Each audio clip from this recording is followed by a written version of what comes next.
Hello Smarties, जैसे कि मैंने प्रॉमिस किया था कि मैं और भी समरीज लेकर आऊँगा शेक्सपियर के प्लेस की। So today we will discuss King Lear summary in detail along with important lines totally explained and with some very important MCQs। और आज शुरू करते हैं हम किंग लियर। आप देख रहे हैं समरी है किंग लियर की, हम इसको समरी देखेंगे यहाँ पर और समरी के साथ साथ और भी चीज़ें हम देखेंगे। ठीक है, तो moving to the next one here the first slide is before you act wise detailed summary of the play King Lear. Shakespeare का हम एक्ट वाइज समरी देखते हैं और एक्ट वाइज समरी में हमारे पास क्या है देखते हैं। ये है King Lear is a tragedy by William Shakespeare. थोड़ा सा ब्रीफिंग कर लेते हैं। Believe to have been written between 1603 and 1606। तो ये दौर है। The play is set in ancient Britain and tells the story of the titular king. Titular मतलब जो इसका टाइटल है, मतलब eponymous, what you say in other word, eponymous king. Eponymous same name वाला टाइटल वाला जो कैरेक्टर होता है उसे टिटुलर बोलते हैं। हैमलेट जैसे टिटुलर प्रिंस है, किंग लियर टिटुलर किंग है, ओथेलो टिटुलर हीरो है। Who decides to divide his kingdom among his three daughters based on how much they profess to love, कि कितना अधिक वो प्यार करती हैं। However, the decision leads to a tragic sequence of events, और ये निर्णय जो होता है बहुत ही भयावह साबित होता है। Ultimately destroys Lear and his family. Almost 6 characters dies throughout the play. जो मेन कैरेक्टर्स होते हैं, राजा और राजा की बेटियां, तीनों मर जाती हैं। कोई किसी को मार देता है और जो इनोसेंट रहता है, इसमें पोएटिक जस्टिस कहीं ना कहीं लैक करता है, क्योंकि आप देख पा रहे हैं कि अच्छे और बुरे सब मर रहे हैं, तो ये तो गलत बात है ना। अब एक्ट 1 की बात करें तो एक्ट 1 कहां से शुरू हो रहा है। The play begins with Lear deciding to divide his kingdom among his daughters. वो अपनी बेटियों के बीच अपनी प्रॉपर्टी का बंटवारा करना चाहता है। As per devotion of each daughter Goneril, Regan and Cordelia, he asked each of them to profess their love for him. वो कहती हैं कि वो कितना प्यार करती हैं, तीनों बेटियों से बारी बारी से पूछता है टू गिव, और ये कहता है promising to give the largest share, सबसे बड़ा शेयर, लायन शेयर उसे मिलेगा जो सबसे ज्यादा प्यार करता है, to the one who loves him most, and it was very difficult thing. Goneril and Regan flatter, उससे ग्रामर कहता है कि हम जब क्या कहते हैं सुपरलेटिव का प्रयोग प्रेडिकेटिव सेंस में करें तो उसके पहले दा नहीं लगता है, लेकिन अमूमन लगता है, तो ग्रामर भी एक करेक्ट कर दे रहा हूं। Goneril and Regan flatter Lear, दोनों चापलूसी करती हैं with the declaration of love, but Cordelia Lear's youngest and favourite daughter, जो कॉर्डेलिया सबसे प्यारी बेटी रहती है, refuses to participate in the competition. Lear is enraged, Lear को गुस्सा आ जाता है, थोड़ा सा फ्लैटरी पसंद है। रैश डिसीजन लेने के लिए जाना जाता है। डिसोन्स कॉर्डेलिया, कॉर्डेलिया को इनहेरिट कर देता है और डिसोन कर देता है, बेदखल कर देता है। Dividing his kingdom between Goneril और रीगन, गॉनरिल और रीगन के बीच उसकी प्रॉपर्टी डिवाइड कर देता है। एक्ट 2 की बात करें, Lear decides to spend his retirement with his retinue. अपने नौकर चाकर के साथ लियर तय करता है कि वो अपने 100 नाइट्स के साथ, जो 100 सिपे सालार होंगे, उसके साथ अपनी बेटियों के साथ वो समय बिताएगा। Alternating between Goneril and Regan's castle, Regan और का कुछ समय कासल रीगन के यहाँ, कुछ समय गॉनरिल के यहाँ। Very similar to Bollywoodian movie Baghban. Amitabh Bachchan जैसे कुछ अपने इस बच्चे के दिन रहते हैं कुछ दिन, और कुछ दिन दूसरे बेटे के यहाँ। बाद में बड़ा हिसाब किताब गड़बड़ है। You might have watched that movie, I must not go into detail. Alternating between Goneril and Regan's castle. However, Goneril and Regan quickly grow tired. Goneril और Regan जो होती हैं दोनों, क्योंकि चापलूस थी और सच में तो उनका जो प्रेम था अपने फादर के प्रति वो तो था नहीं, दोनों बोर हो जाती हैं लियर से और उसके नाइट से, and they begin to scheme against him, उसके खिलाफ साजिशें रचने लगती हैं। और meanwhile the earl of Gloucester, ये अर्ल ऑफ ग्लॉस्टर जो उसका वफादार रहता है, जो एक सिमिलर रैंक का, जैसे केंट के ही उसका एक और भी वफादार है Kent. A loyal friend to Lear introduces his illegitimate son, उसे इंट्रोड्यूसेस हिज एलिजिटिमेट सन, उसका एक अवैध बेटा भी रहता है एडमंड, ये बहुत बदमाश रहता है, और who plots to displace his legitimate brother, जो एडगर इसका ओरिजिनल बेटा रहता है उसको डिस्प्लेस करना चाहता है एज ग्लास्टर शेयर, ग्लास्टर के उत्तराधिकारी के रूप में। और फिर आगे की बात करें हम, और एक्ट 3 में क्या होता है, लियर बिकम्स इंक्रीजिंगली डिसिल्यूजन्ड। लियर का मोह भंग होता है जब उसे महसूस होता है कि his daughters do not love him, कि उसकी दोनों बेटियां गोनेल और रीगन जो उससे प्यार नहीं करती, and that he has made a grave mistake in dividing his kingdom, और अपने राज्य का बंटवारा करने में उसने एक सीरियस अपराध कर दिया, क्योंकि गोनेल ने तो सीधा सीधा कह दिया I love you father as a daughter should love you. तो उसे बड़ा बुरा लगता है कि अरे सब तो कह रहे हैं कि ऐसे ऐसे प्यार करती है। अब मामला तो भाई गड़बड़ हो गया। अब उसकी वजह से जो ड्यूक ऑफ बर्गंडी था, जो धनी था, जो चाहता था कि कॉर्डेलिया से शादी कर ले, तो अब उसे लगे कि कॉर्डेलिया को तो विरासत में कुछ मिल ही नहीं रहा है मुफलिसी और गरीबी के सिवा, तो वो कहता नहीं भैया, ये अपने आप को अलग कर लेता है। लेकिन ड्यूक ऑफ फ्रांस जो था, किंग ऑफ फ्रांस जो था, वो बड़ा इंटेलिजेंट आदमी था, वो ऑनेस्टी और इंटीग्रिटी पे बड़ा फोकस था, इसलिए उसने शादी कर ली। खैर, ही गोज मैड, और वो पागल हो जाता है, वॉन्डर्स द कंट्री साइड, और घूमता है पागलों की तरह, अकम्पनीड बाई हिज फूल। ये जो वाइजेस्ट कैरेक्टर है फूल, हालांकि बाद में ऐसा माना जाता है कि फूल मर जाता है, लेकिन फूल डिसअपीयर्स होता है mysteriously, he is not hanged. इन्होंने कहा है कि my poor fool is hang, लेकिन वो फूल अपनी डॉटर के लिए कहा है उसने, कॉर्डेलिया को वहां पर कहा है। तो कई लोग, एक दिन किसी बच्चे ने बहस किया था कि सर उसने कहा है कि फूल हैंग नहीं है, फूल मिस्टीरियसली गायब हो जाता है। जो लिखा है my poor fool is hanged, वो किंग लियर ने अपनी बेटी के लिए कहा है। खैर, एंड द लॉयल केंट, और उसका एक वफादार केंट भी रहता है, सेम रैंक का रहता है Gloucester, who has disguise himself as a servant. उसके एक सर्वेंट के रूप में वो डिस्गाइज करता है। कैसे? जिसको कैस आप पढ़ते हैं, बेहतर हो कि कीज पढ़िए। कीज के रूप में वो एक हमेशा उसकी हेल्प करता रहता है, भले उसको निकाल दिया है केंट, क्योंकि कॉर्डेलिया का फेवर करता है। जब डिवाइड किया जा रहा था, डिवीजन हो रहा था, तो उसने कहा महाराज आप ये गलत कर रहे हैं, अब महाराज को तुम सिखाओगे। तो who has disguise himself as a servant, meanwhile Edgar is forced to flee, और एडगर को मजबूर कर दिया जाता है कि वो भाग जाए। Man Edmund frames him for treason, और एडमंड उस पर देशद्रोह का आरोप लगा देता है, एंड लगाने में सफल हो जाता है। और एडगर भी अपने आप को डिस्गाइज कर लेता है, किस रूप में? ये सारे सवाल आते हैं। टॉम ऑफ बेडलैम के रूप में, एक बैगर के रूप में आप कह सकते हैं, ल्यूनेटिक पागल के रूप में आप कह सकते हैं। तो मतलब ये आप कह सकते हैं कि Edgar also disguises, Kent disguises as Caius, what you say Caius, तो बेटर टू प्रोनाउंस कीज। और उसके बाद की बात देखें तो देखो, ये बिटिया रानी का कमाल है कि ये मैं आपको ऐसे पढ़ा पा रहा हूँ। तो modern science has changed everything. Act 4 में क्या होता है, लियर को कैप्चर कर लिया जाता है गोनेल और रीगन के सोल्जर्स के द्वारा, जो उसके साथ दुर्व्यवहार करते हैं, और उसके नौकरों के साथ, रेटिन्यू, नौकर चाकर। ग्लॉस्टर जो है, who has been loyal to Lear, जो लॉयल रहा है लियर के प्रति हमेशा, उसे भी कैप्चर कर दिया जाता है और टॉर्चर किया जाता है बाय रीगन्स हस्बैंड। और ये जो होता है ना, ये ग्लॉस्टर की आंख फोड़ देता है। ड्यूक ऑफ कार्नवाल जो होता है, एक आंख फोड़ देता है उसकी, ठीक है। तो ये बहुत बदमाश रहता है। और Duke of Cornwall for his sympathy towards लियर, क्योंकि लियर के प्रति सिंपैथेटिक है, और इसकी दोनों आंखें निकाल देता है, ठीक है। और Edmund offers to help Gloucester, but instead he betrays him to Regan. Edmund offers to help Gloucester, लेकिन ही बिट्रेज हिम, उसे धोखा देता है रीगन के लिए एंड कार्नवाल के लिए। Who pluck out Gloucester's eyes, जो ग्लॉस्टर की आंखें जो है। अब ये सवाल बनता है कि ग्लॉस्टर की आंखें किसने फोड़ी थी? ड्यूक ऑफ कार्नवाल, ये बदमाश था। और who pluck out Gloucester's eyes, Lear is rescued by Cordelia. Lear जो है कॉर्डेलिया के द्वारा बचा लिया जाता है। Who has return with an army from France to fight her sister, अपनी बहनों से लड़ने के लिए जो आर्मी के साथ आई है। हालांकि बाद में एडमंड जो होता है उसे हरा जरूर देता है, ठीक है। और अब हम आगे देखें तो हमारा मसला ये है कि एक्ट 5 में क्या हो, the armies of Cordelia and sister meet in battle despite having the larger army. Cordelia की पार्टी हार जाती है, लियर और कॉर्डेलिया को गिरफ्तार कर लिया जाता है। एडमंड के आदेश पर जो है, who is now in control of kingdom, Cordelia orders Cordelia's execution, फांसी, उसे हैंग करने के आदेश दे दिया जाता है।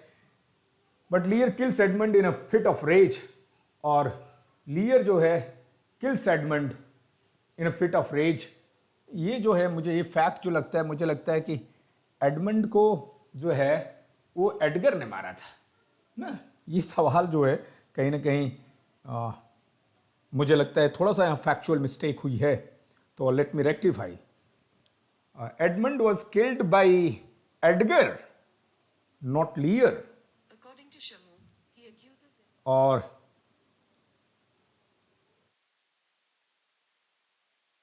जो एडगर होता है वो मारता है। किल्स वाले फैक्ट जो है लियर जो है ऑब्जर्वेट कर सकते हैं Edmund in a fit of rage, ये नहीं, ये सही नहीं है। Regan and Goneril both die, तो but Lear kills Edmund in a fit of rage, ये जो है ये फैक्ट थोड़ा सा मिस्टेक है। फैक्ट इज मिस्टेक, मतलब not the correct one. Regan and Goneril both die, क्योंकि ये दोनों जो हैं एडमंड से प्यार, ये जो रहती है ना एडमंड पे फिदा रहती हैं। कौन? ये जो दोनों पेलिकन डॉटर्स हैं, डेंजरस डॉटर हैं, गॉनरिल और रीगन, दोनों कंपीट कर जाती हैं किसके लिए? ये मतलब एडमंड के लिए। और जो गॉनरिल है वो जहर दे देती है, क्योंकि उसको जो अपनी बहन को जहर दे देती है और खुद भी स्ट्रैप कर लेती है, तो दोनों मर जाती हैं। और ये फैक्ट सही नहीं है यहाँ पर थोड़ा सा, ये फैक्ट कहाँ से आया I don't know. The play ends with Albany. Albany थोड़ा सा अच्छा आदमी है। अल्बानी हालांकि मरता नहीं है प्ले में, सरवाइव करता है। और the play ends with Albany the new ruler of the kingdom. हालांकि ये प्ले में निश्चित नहीं है कि रूल कौन करेगा, this is not certain. Lamenting the tragedy that he has befallen him. वो अपनी जो अपनी वाइफ है रीगन को भी मतलब वो दुत्कारता है। Overall Albany is a good person, ठीक है। और तो ठीक है, कोई दिक्कत नहीं है यहां पर भी। अब कंक्लूजन देखें। King Lear is a powerful tragedy that explores themes of family, loyalty और and the consequences of pride and selfishness. ये जो प्राइड एंड सेल्फिशनेस का कॉन्सेप्ट है, क्योंकि King Lear is popular for rash decision, वो rash decision लेता है इसलिए उसको दिक्कत है, ठीक है। रैश डिसीजंस लेता है कुछ और थोड़ा सा फ्लैटरी पसंद करता है, कॉन्सिक्वेंसेज। और अगर सोर्स की प्ले करें तो एक किंग लियर करके था, ये ओरिजिनल मिथोलॉजी, ये जो था किंग लियर ओरिजिनल वाला जो था वो एक प्ले था, आप कह सकते हैं वो मेन सोर्स रहा, ठीक है। और भी हॉलिनसेट क्रॉनिकल कर सकते हैं। Version of tale from mirror of magistrate, mirror of magistrate करके जो उस टेल का था, पूरा डिटेल तो ठीक है। और through the character of Lear Shakespeare depicts the tragic consequences of ruler who fails to understand the true nature of power and the importance of love and loyalty के इंपॉर्टेंस को समझने में असफल हो जाता है, ये वो दिखाना चाहते हैं। आगे की बात करें हम, important lines of the play which have been explained, तो that will make some sense. Important line from the play, Lear with explanation and here nothing will come of nothing. जब वो कहती है कॉर्डेलिया के नथिंग कहने पे, nothing word is very important, like nihilism, तो nothing will come of nothing. Act 1 scene 1 में this line is spoken by Lear to Cordelia. लियर Cordelia से लाइन कहता है when she refuses to participate in his love test, love competition में भाग लेने से मना कर देती है। What events he said nothing, तो कहता nothing will come of nothing. It highlights Lear's belief, ये इस बात को हाईलाइट करता है लियर के विश्वास को, that love must be expressed and can not be assumed. Love को एक्सप्रेस किया जाना चाहिए and can not be assumed, taken for granted. जब तक आप कहोगे नहीं ये सब माना नहीं जाएगा। ये जबकि बात गलत है, कोई किसी से प्यार करते रख सकता है। हाँ, लोग बड़ी बड़ी बातें करते हैं लेकिन समझते नहीं है ना। हाँ, राधा कृष्ण की कहानी को उदाहरण देते हैं लेकिन कोई उनके जैसा बनना नहीं चाहता ना। तो ठीक है, आप जिंदगी में you can keep loving a person through out your life without naming his name, only wishing or praying well-being for him. This is true love.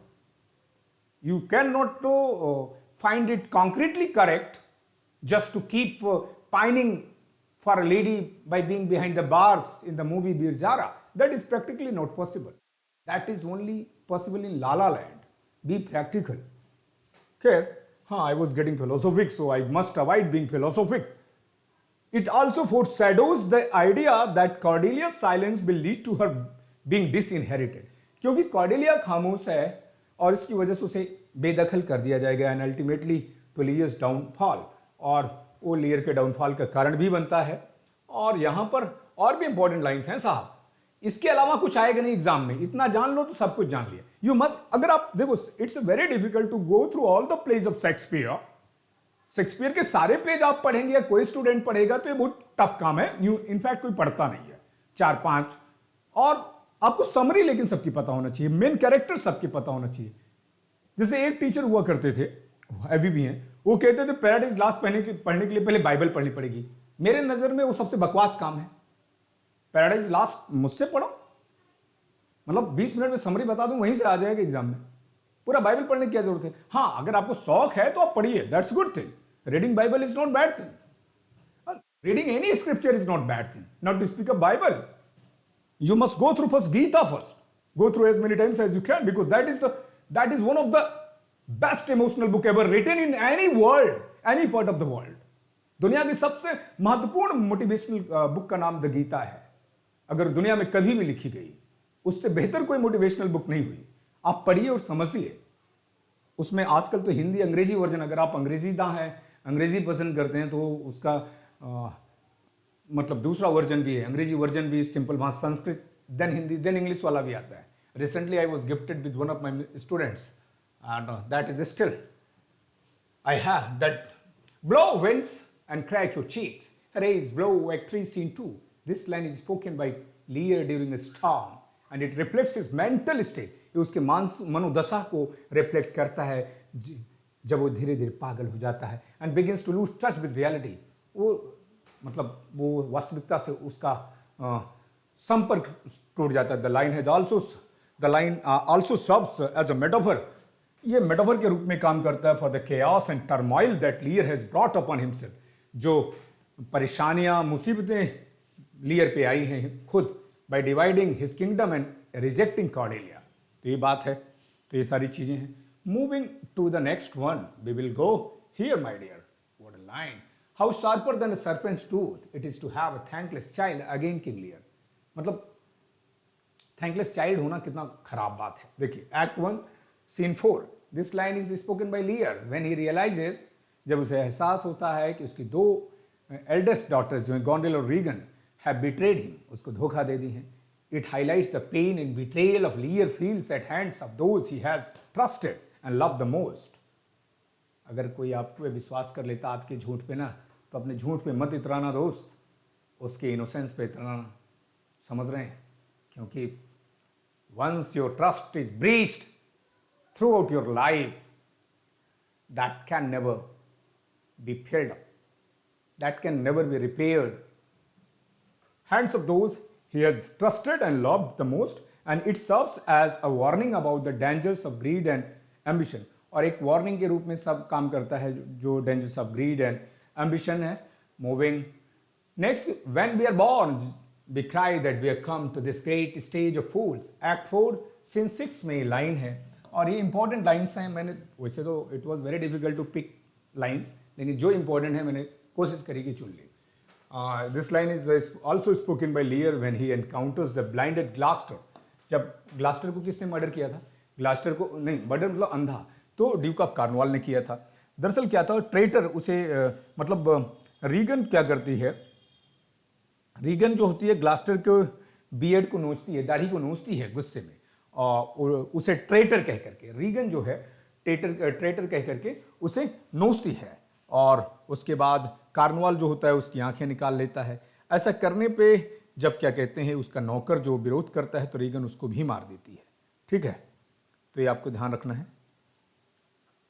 It speaks of the idea, इस बात की बात करता है that life is a kind of theatre, we are born, life is a stage and we are here players. तो in which life क्या है, life एक थिएटर की तरह है, परफॉर्मेंस की तरह है, जिसमें हम क्या कर रहे हैं, we are just playing our roles, हम अपने अपने रोल को अदा करें। All the world is a stage and ना, वो जो आपको मैंने 7 स्टेजेस ऑफ मैन पढ़ाया है, यू लाइक इट में, बहुत सिमिलर। लाइफ आपके सानो केसी की लाइनें याद कर सकते हैं। All the world is stage and most of us are desperately unrehearsed, not rehearsed. What will happen next nobody knows, that's why we are unrehearsed. we are not prepared to face the next episode of our life. Wow, what a philosophical line. It speaks to the idea that life is a kind of theater or performance in which all play our roles. हम सभी अपने अपने भूमिकाएं अदा कर रहे हैं, but that we are ultimately all foolish and flawed. लेकिन सच तो यह है कि ultimately हम क्या हैं? We are foolish and we are full of loopholes. हमारे अंदर कमियां. It also reflects Lear's own sense of regret.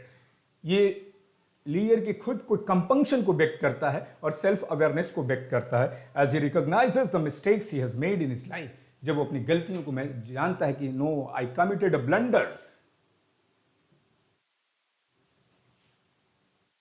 Next, men must endure their going hence even as their coming either. Rightness is all. क्या बात है, ये line कैसे बोल सकते हो? रेडीनेस इज ऑल मत कहना. रेडीनेस इज ऑल कहाँ पर है? लिख दीजिएगा कमेंट में. रोज नहीं बताऊंगा कि हैमलेट में है. हाँ, क्योंकि कैसे सवाल पूछते हैं सर, 2 और 2 4 होते हैं, मैं नहीं बताऊंगा ना, ये आप जानिए. Act 5 Scene 2. This line is spoken by Edgar, who is disguised as Tom of Bedlam. कई बार पूछा गया है कि वो किस रूप में, ल्यूनेटिक के रूप में रहता है, तो क्या कौन सा नाम अज्यूम करता है. It speaks to the idea that death is an inevitable part of life. मौत तो आनी है दोस्त, मृत्यु तो सुनिश्चित है. महाभारत में lord Krishna said to Arjuna, what if Arjuna, Bhishma Pitamah has what you say, euthanasia, इच्छा मृत्यु की बात करते हैं. क्या हुआ अगर पितामह को इच्छा मृत्यु है? फिर भी मृत्यु तो अटल है पार्थ, मरना तो सबको है. तो दुनिया का यही सत्य है कि मरना हमें है. So we have to keep ourself aloof from any grudge, any ill will. Day by day we are decreasing, we are just increasing to our end. तो किस किस के खिलाफ सोच के अपने दिमाग में इतने कूड़े भरोगे? हर व्यक्ति की अपनी जिंदगी है, हर व्यक्ति अपनी आत्मश्लाघा, आत्म प्रशंसा में खुश है, तो उसे खुश रहने दो. हम भी तो वही है. तो वही कह रहा है कि life is inevitable, death is inevitable. मृत्यु तो अवश्यंभावी है, अटल है, इसे टाला ही नहीं जा सकता है. And that we must accept it as we accept the other. हमें मतलब जब हम अपने जन्म को स्वीकार करते हैं तो अपने मृत्यु को भी स्वीकार करना चाहिए. We must accept the other. क्या कह रहा है? That we must accept it as we accept the other milestones of our life. जब हम अपने जीवन में अच्छी अच्छी चीजों को स्वीकार करते हैं तो इसको भी तो एक बिटर ट्रूथ है कि वी हैव टू पे द डेट ऑफ नेचर. हाँ, मौत महबूबा है, एक दिन समझ लो आएगी. तो such as birth and growing old, जैसे कि जीवन, जैसे we accept the other milestone of our life such as birth and growing old, जैसे जन्म लेना और बूढ़ा होना. द लाइन आल्सो सजेस्ट, ये लाइन ये भी बताती है that there is a natural order of to life. जीवन का एक प्राकृतिक क्रम है. And that we must be patient and accepting of our place in it. और क्या करना है? We have to remain patient, not in the hospital, patient in ideas, patient in mind, कि हमें एक्सेप्ट करना है. ठीक है? Accepting what you are not makes you great. I am a man more sinned against than sinning. क्या बात है, मैंने इतना पाप नहीं किया है जितना मेरे साथ बुरा बुरा हो रहा है.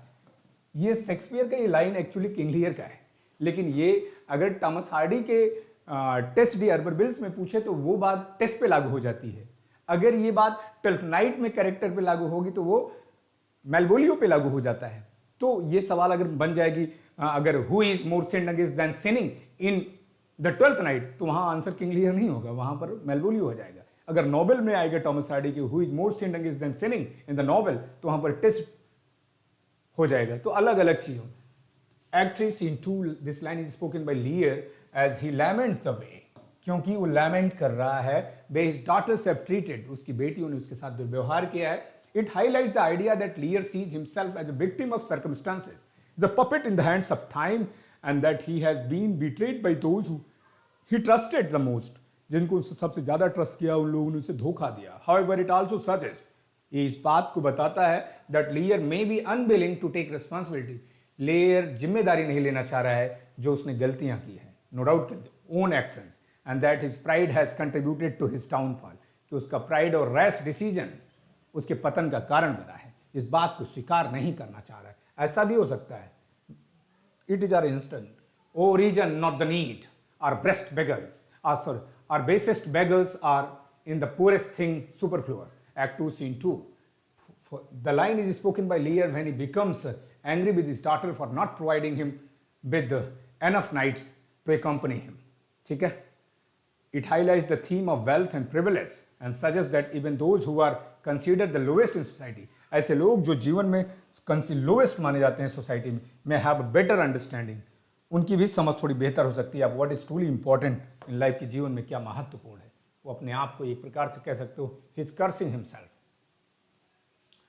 हाउल howl howl O you are man of stones had I your tongue and eyes काश ऐसा होता I would use them so that heaven's vault should crack. Act 5, Scene 5. क्या लाइन है यार. This line is spoken by Lear as he mourns जब वो अपनी बेटी की मौत को मौन कर रहा है, बिलाप कर रहा है. It highlights the idea that grief and loss can be overwhelming. ये जो दुख और खोने का गम है, ये बहुत ही overwhelming हो सकता है, भाव विभोर कर देने वाला हो सकता है, and that they can drive people to extreme emotions, और ये एकदम मसी बना सकते हैं लोगों के. MUSHY and actions, emotions and actions. It also suggests that Lear has finally come to understand. ये बात भी दिखाता है कि अंत में लियर को समझ आ गया है the importance of love and final family, but that it is too late for him to make amends. कि अब सुधार तो किया ही नहीं जा सकता. ठीक है. And here the weight of this sad time, figure of speech, transferred epithet. We must obey, speak what we feel, not what we ought to say. Whoa, great, what a line, my dear. Speak what, वो बात करो जो हम महसूस कर रहे हैं, हमें क्या कहना चाहिए. कहते हैं ना, महात्मा बुद्ध ने बहुत पहले कहा था ना, भूखे को अगर भाषण देना है तो उसको भोजन दो ना, क्यों भाषण दे रहे हो, उसे कुछ समझ में नहीं आएगा. This line is spoken by Edgar. Edgar was very true in his profession as well. In the final scene of the play, it highlights the idea that we must confront the difficult and painful realities of life. हमें जीवन को, the weight of this sad time we must obey. ये जो बुरा दौर है उसके वजन को हमें obey करना चाहिए. Realities of life, even if it goes against our sense of propriety or duty, भले ही हमारे कर्तव्य के प्रति ना हो, मतलब वो उसके अगेंस्ट जाता है. It also suggest that there is value in speaking honestly and openly about our emotions rather than trying to hide. अपनी बात को कह देना ज़्यादा अच्छा है. हाँ, if you don't express yourself then your feelings will remain pent up and your pent up feelings come in the form of dreams when you sleep, what actually Freud said in interpretation of dreams, right? तो बेहतर हो कि अपनी बात को, अपनी feeling को honestly कह देना. लेकिन ऐसे लोगों को लोग बेवकूफ़ समझते हैं. Openly about our emotions rather than trying to hide. ठीक है, let them. You are not the cup of tea, everybody is cup of tea. Be what you are. As flies to wanton boys, we are to the gods, they kill us for their sports. Act 4 बहुत important, ग्लास्टर की line है, बहुत important line है भाई, ultra important, न जाने कितनी important line है. और आपको एक राज की बात बताऊं, इस सवाल में मैं बड़ा कंफ्यूज हो गया था. एक बार एग्जाम दे रहा था, मैंने सोचा प्रॉस्पेरो ने कहा है क्या, लेकिन ऐसा कुछ था नहीं. और स्पोकन बाय ग्लॉस्टर, एक ग्लॉस्टर ने कहा है. ठीक है. When he is blinded bye Cornwall और रीगन, हालांकि कार्नवाल जो है, रीगन क्या करती है, इसकी दाढ़ी खींच लेती है. किसकी? मतलब ग्लास्टर की खींचती है और उससे कहती है गद्दार कहीं के, क्योंकि वो लियर का साथ दे रहा होता है. और ये एक आंख फोड़ता है कार्नवाल, फिर दूसरा भी फोड़ देता है, और वो विरोध करता है इसका नौकर रीगन का, तो रीगन कटार निकाल के उसको मार देती है. It highlights the idea that human beings are at the mercy of fate. मतलब we are nothing, we are puppets in the hand of some immanent will. What Hardy spoke of immanent will in Dynast. The human beings are at the mercy of fate or higher powers, and that they can be subject to arbitrary or cruel treatment. Human, हम भाग्य की दया पर हैं, और हम क्या कर सकते हैं? We can be subject to arbitrary or cruel treatment. हमारे साथ एक ऐसा cruel treatment हो सकता है, arbitrary, that does not follow any rule. It also suggests that there is a sense of powerlessness in the face of forces beyond our control. ऐसी जो हमारे कंट्रोल में नहीं होती, इन फोर्सेस के सामने हम एकदम हेल्पलेस महसूस करते हैं. And that we must try to make sense of our life and experience in whatever way we can. और हमें इंजॉय करना है जो है हमारे पास, क्योंकि ये जो as flies to wanton boy, जैसे शरारती बच्चों के लिए वो ड्रैगन फ्लाइज होती हैं, हम भी खुदा के लिए वैसे ही हैं. क्योंकि बच्चे, हम ड्रैगन फ्लाइज को अपने स्पोर्ट्स के लिए मारते हैं, गॉड खिलवाड़ करते हैं, गॉड हमारे साथ करता है. Very nice. As I am an honest man, I thought you had received some bodily wound. There is more sense in that than in reputation. Reputation is an idle and most false imposition. What a line. Of God without merit and lost without deserving. Say, Act 2, Scene 2. I think this is not spoken by, this line is spoken by fool. Okay, say it. To Lear, as he critiques the way that society values reputation over honesty and integrity. It highlights the idea that reputation can be fickle and easily manipulated, and that it does not necessarily reflect the person's true character or worth. The fool's words also suggest that there is a deeper truth to be found in the physical and emotional realities of life rather than in superficial appearance. ऐसी कुछ line Casio की है ना, Othello में, I think. मैं miss कर रहा हूं, देख लेना आप. Thou shouldst not have been old till thou hadst been wise. Act 1, Scene 5. This line is spoken by Fool to Lear. Fool is the wisest character in the play. As he criticizes the king's decision to divide his kingdom among his daughters, it highlights the idea that wisdom comes with experience. कि बुद्धिमत्ता जो होती है अनुभव के साथ आती है और उम्र के साथ आती है. And that Lear's actions are foolish. और Lear के actions क्या हैं? Foolish हैं, बचकाने हैं और ill-considered हैं. The fool's words also suggest that there is a sense of irony in the way the Lear's desire for power and control has led to his own downfall. एक irony भी है कि उसको desire की वजह से अपना खुद का downfall लाता है. The worst is not so long as we can say this is the worst. बुरा तब तक नहीं है जब तक हमें कहें, ये ना कह दें कि सबसे बुरा है. ठीक है. This line is spoken by Edgar.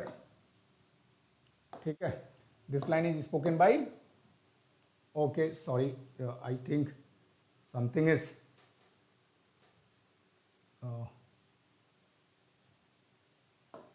ठीक तो है जी. ओके.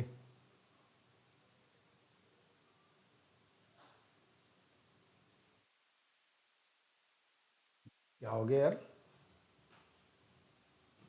ये क्या हो गया भाई.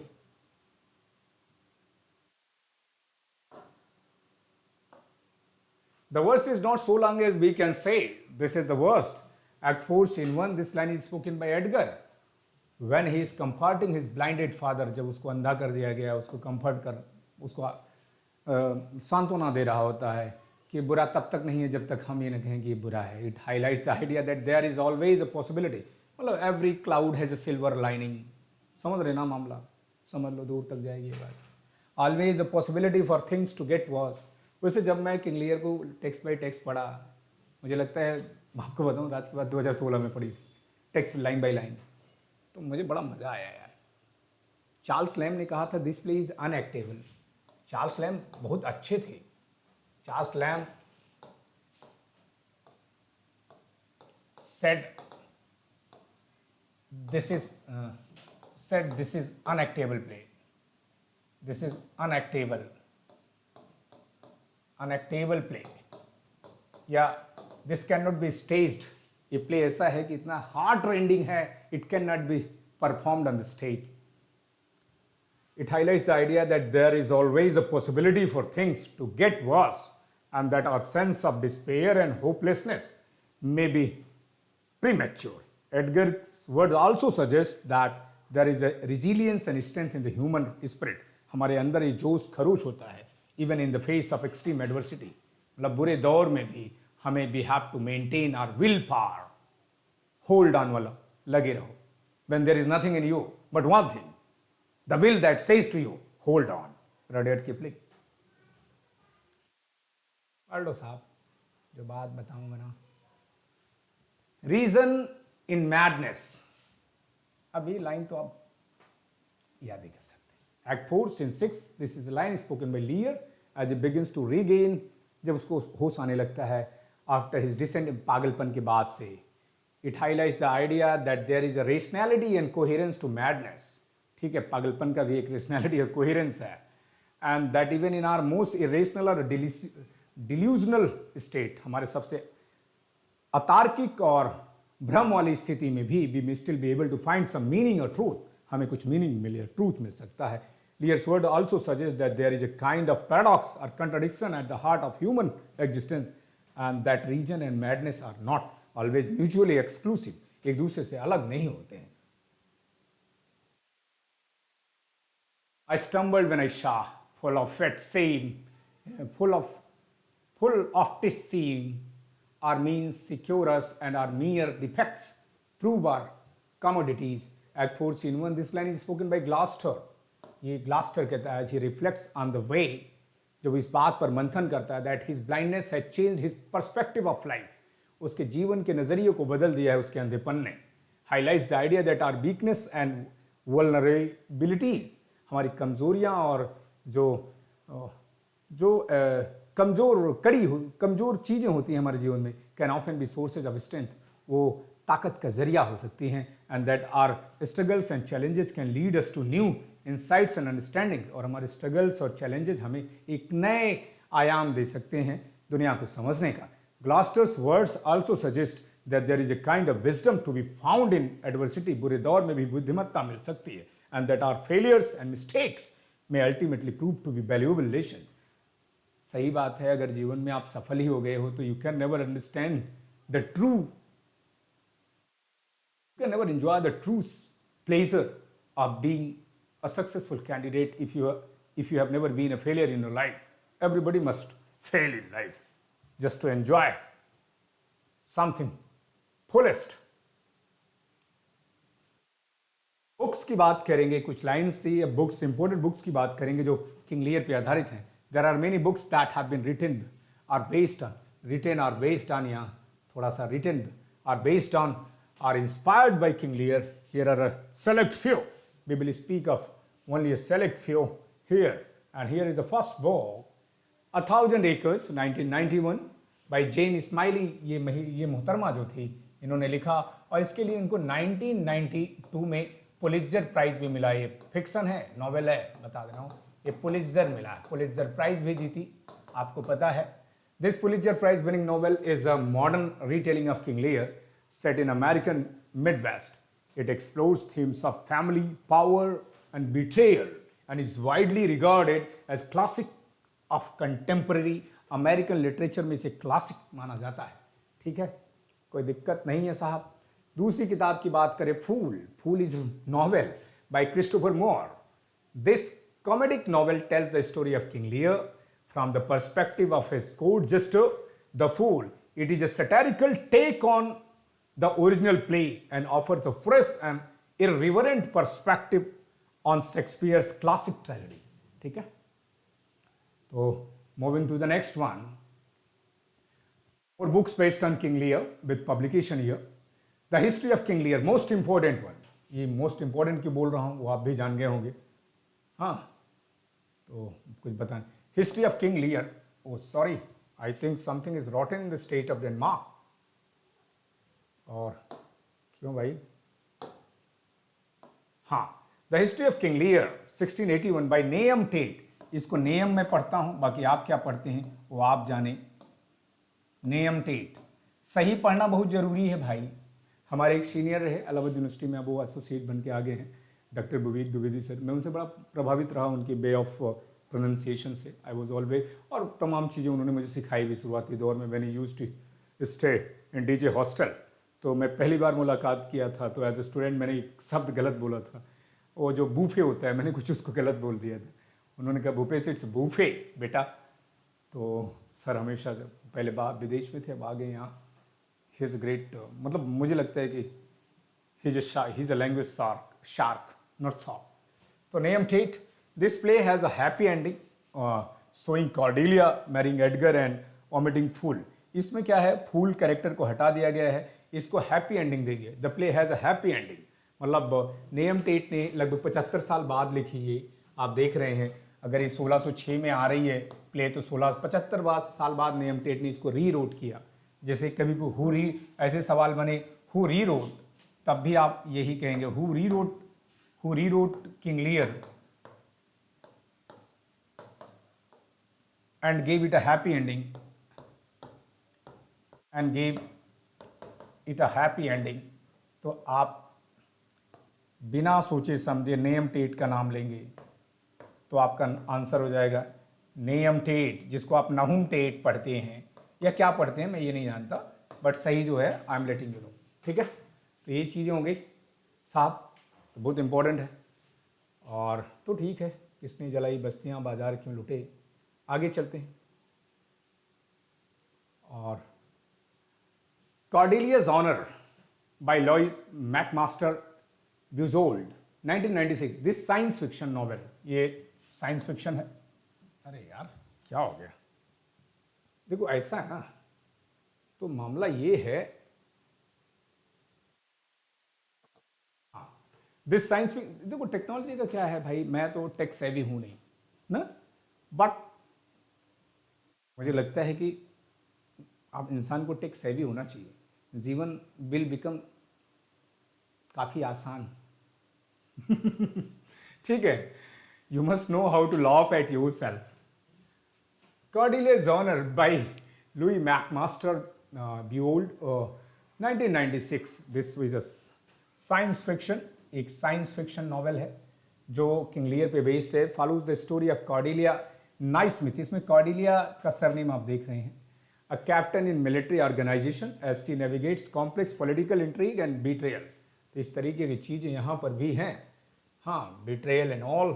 दूसरी किताब है A Wounded Name ना, A Wounded Name is here, oh sorry, something is rotten in the state of Denmark। A Wounded Name by Dot Hutchison, the young adult novel reimagines the story of King Lear from the perspective of his daughter Cordelia के नजरिए से देखा गया है। It explores themes of family, love, mental illness and has been praised for its lyrical writing and emotional depth। इसके लिए इसकी तारीफी भी हुई है। ठीक है, आगे हम देखें तो क्या है हमारे पास। ठीक है, Lear's Shadow by Chris Hunt, 2018। This novel is a modern retelling of King Lear set in contemporary London। It follows the story of Henry Dunbar। Henry Dunbar की कहानी है इसमें। A powerful media mogul है who is forced to confront his own mortality and the betrayals of his daughters। Again, we will see here The Lear World by Ronald B. Hausman and E. Leal Johnson, 2005। This critical study of King Lear explores the play's historical and cultural context।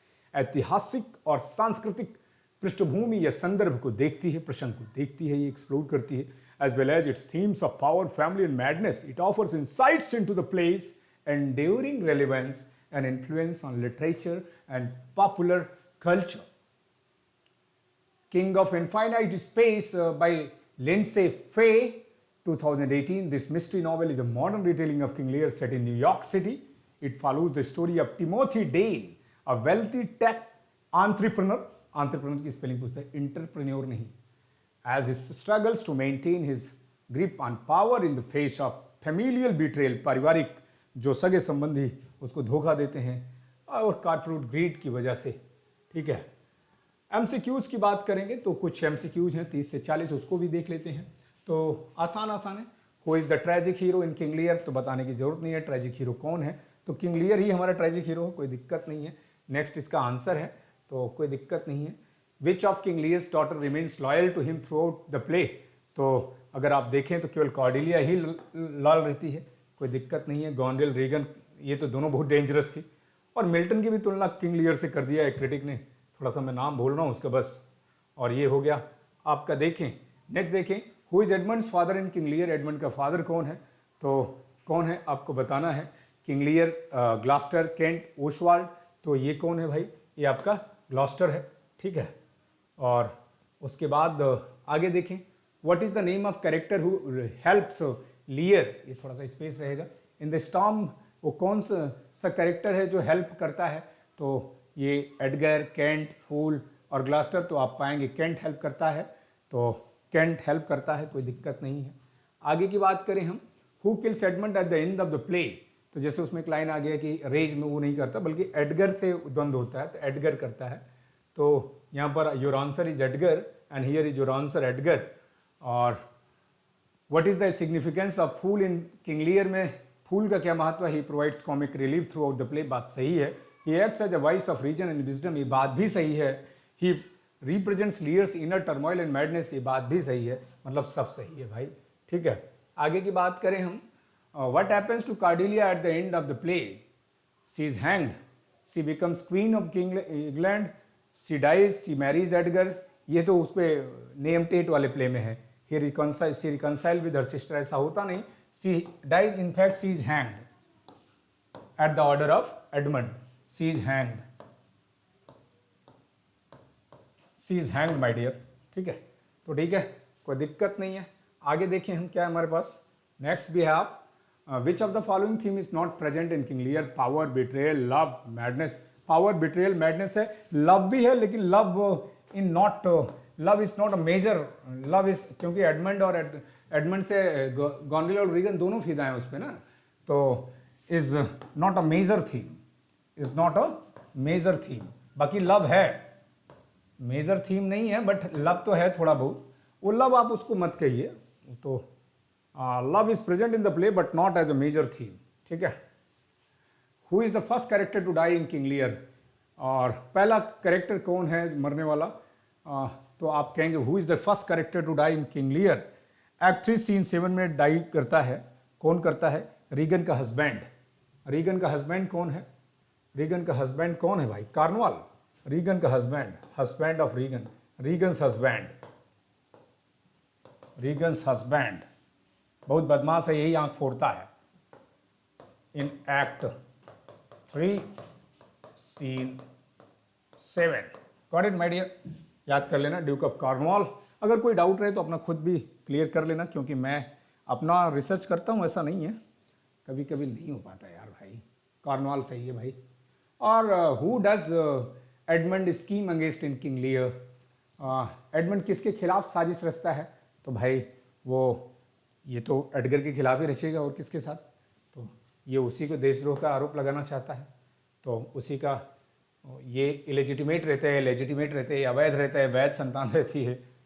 और which character gouges out Gloucester's eyes in king Lear में कौन आंखें निकाल लेता है दोनों की दोनों, तो कार्नवाल है, ये रीगन का हस्बैंड है, ठीक है। और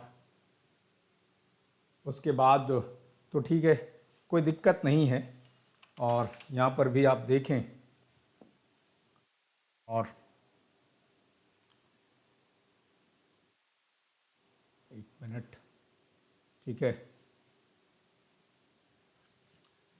आगे देखते हैं। Who becomes king of England eight the end of the play, ऐसा कुछ क्लियर नहीं है भाई, कोई बनता ही नहीं, ड्यूक ऑफ अल्बानी को आप कह सकते हैं लेकिन ऐसा कुछ क्लियर नहीं है। एडगर आप ऐसा कुछ है नहीं clear, Edgar, Albany, Cordelia, there is no clear successor, ऐसा कुछ प्ले में मेंशन नहीं है, तो you can go for this one, ठीक है।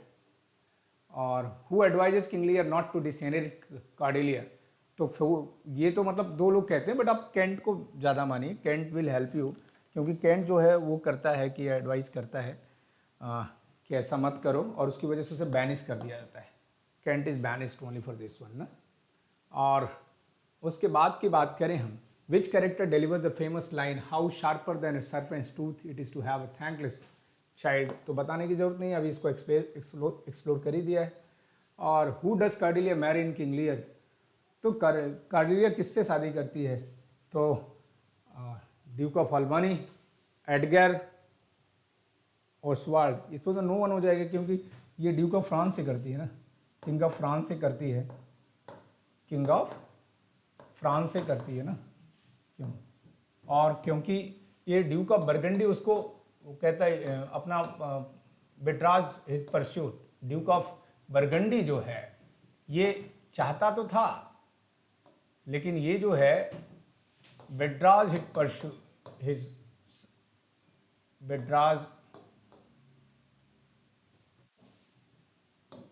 his proposal after he comes to know Cordelia is not getting anything. तो ये कह सकते हैं, तो this is none, I think none is the right answer, कोई दिक्कत नहीं है। What is the name of the play within king Lear, ऐसा कुछ नहीं है। और जो ग्लास्टर का सब, ये ग्लास्टर जो है इज द सब प्लॉट, तो आप इसी को प्ले विद इन प्ले कह सकते हैं। प्लॉट जिसको आप, ये फिलिप सिडनी के अर्केडिया से लिया गया है, फिलिप सिडनीज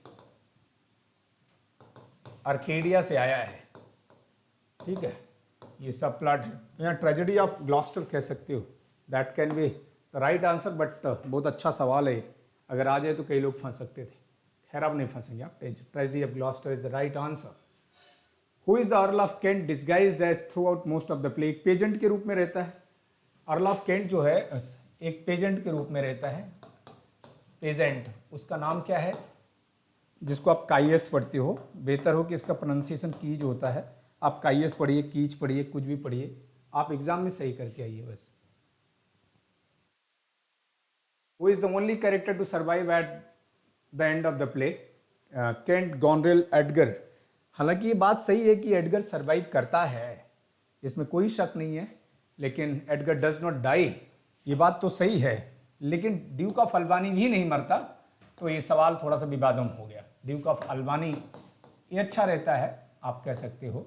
ड्यूक ऑफ अल्बानी भी नहीं मरता है, और क्योंकि जो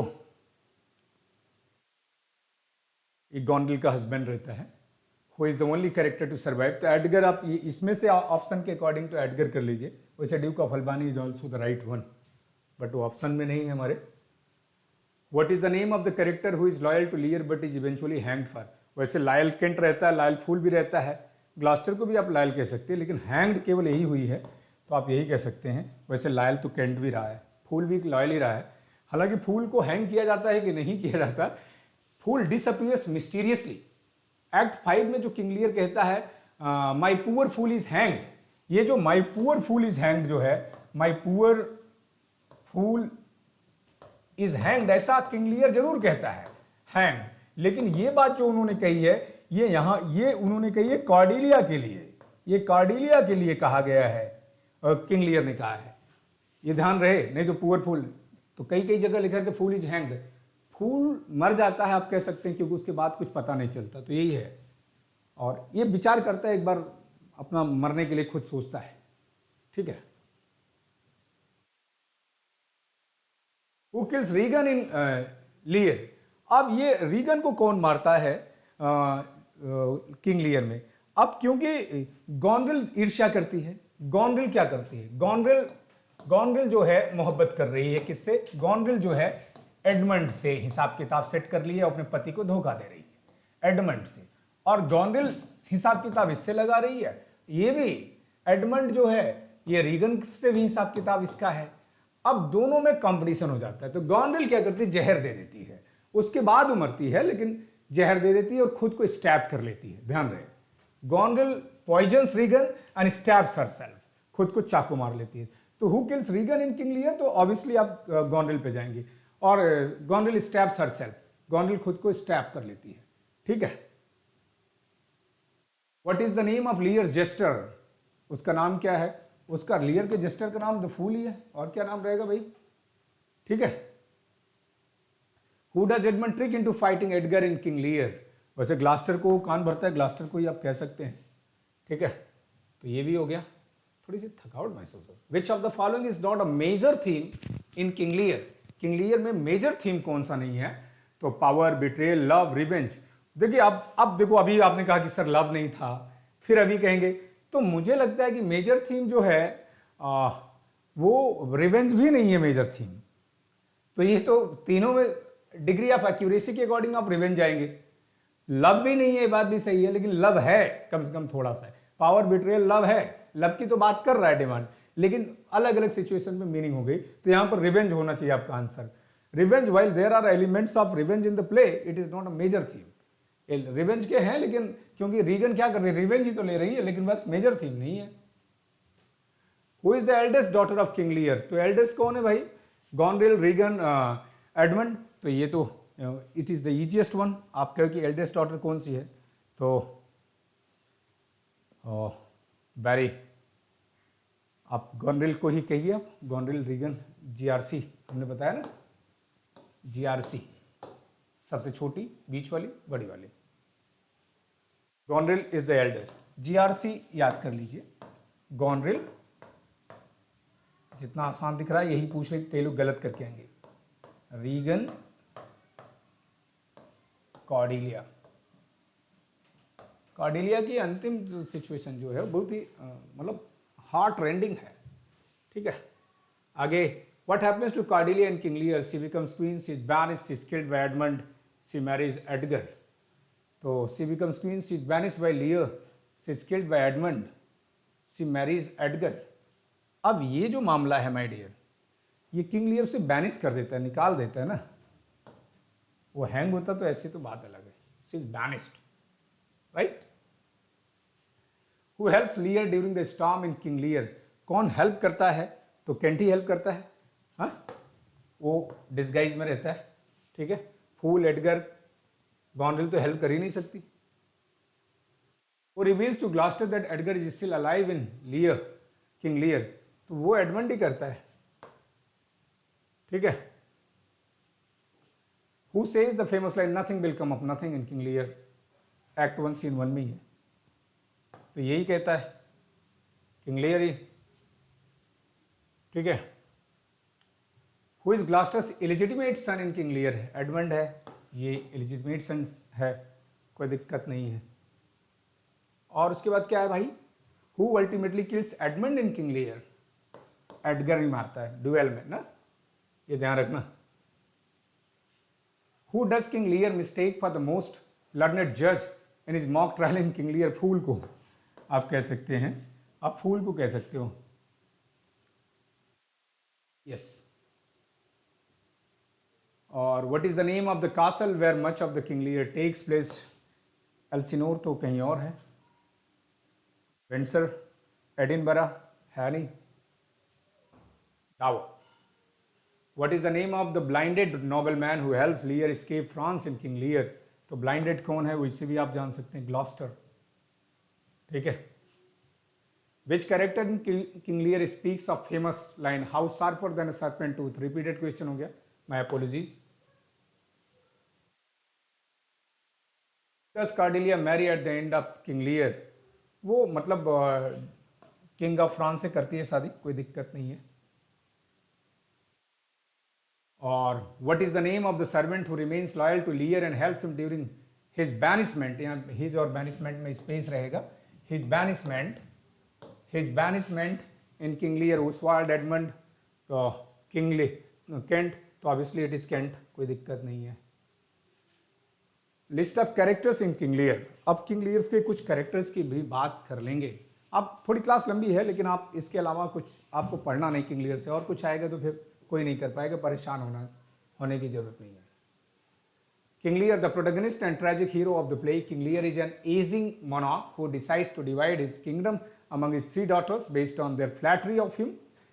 The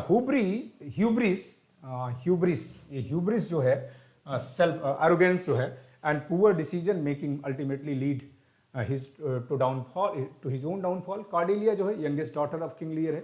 Cordelia refuses to engage in the flattery competition that her sister indulged in, causing her to be disinherited by her father. She remains loyal to her father throughout the play and ultimately forgives him. और उसे माफ भी अंत में करती है. Gonril जो है eldest daughter of King of Lear है. Gonril is married to Duke of Albany. She is manipulative and power hungry and ultimately turns against her father. ठीक है. Regan जो है second daughter of King Lear है. Regan is married to Duke of Cornwall. She is just as cruel as manipulative as her sister Gonril and ultimately contributes to the downfall of their father. Edmund जो है illegitimate सन है, earl of Gloucester का है. Edmund is ambitious and conniving and ultimately schemes to overthrow his legitimate brother Edgar. Curan जो है एक gentleman है at the court of Duke of Cornwall. Curan provides important information about the actions of various characters in the play. Old man, a character who presents the voice of wisdom and experience. The old man provides commentary on the actions of the younger characters. Doctor, the doctor provides medical care for the various characters who are injured or sick through the play. और भी characters थे, बताने की जरूरत नहीं. Thanks for watching, और आप देखते रहिए, पढ़ते रहिए. और भी शेक्सपियर के प्लेज या जो भी आपकी डिमांड रहेगी मैं देता रहूँगा. बस थोड़ा सा आपको भी साथ देना पड़ेगा मेरा. अकेले तो कुछ भी नहीं होता ना. Without you I am nothing. हाँ, डांट लूँ, फटकार लूँ, बट प्यार तो आपसे ही करता हूँ. Thank you very much.